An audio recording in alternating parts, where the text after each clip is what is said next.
Magandang araw sa inyong lahat. Narito tayo ngayon para sa isang napaka-eksklusibong balita mula sa Philippine Air Force. Kamakailan lamang tinanggap nila ang unang batch ng S-70I Black Hawk Combat Utility Helicopters na madadagdag sa kanilang kakayahan sa himpapawid. Tara na at alamin natin ang detalye.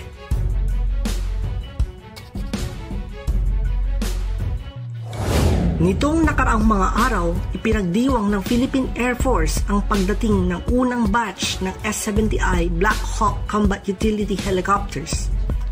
Ang mga helicopters na ito ay gawa sa PZL Mielec sa Poland at idiniliver sa Clark Air Base sa pamamagitan ng malaking Antonov AN-124 Russian Strategic Transport Aircraft.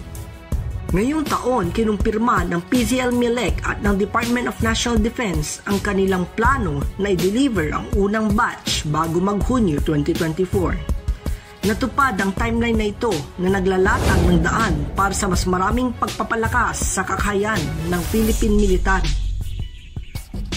Bahagi sila ng mas malaking order na may 32 units. Bawat isa ay disenyo para sa versatility at matibay na performance.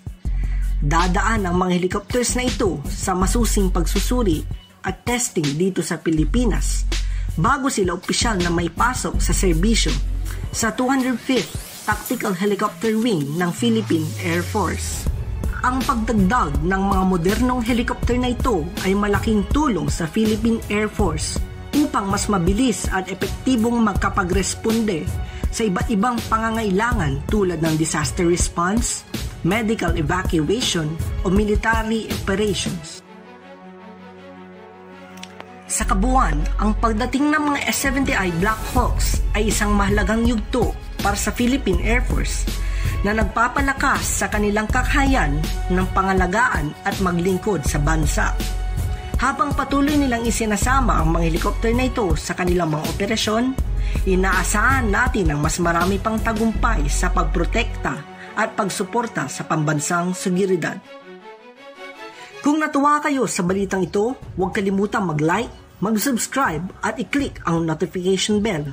I-comment din ang inyong mga opinion sa ibaba. Anong inyong masasabi tungkol sa mga Black Hawk helicopters ng Philippine Air Force? Maraming salamat sa inyong panunood at hanggang sa susunod na pagkakataon, abangan ang mas marami pang mga update dito sa Daily News Philippines.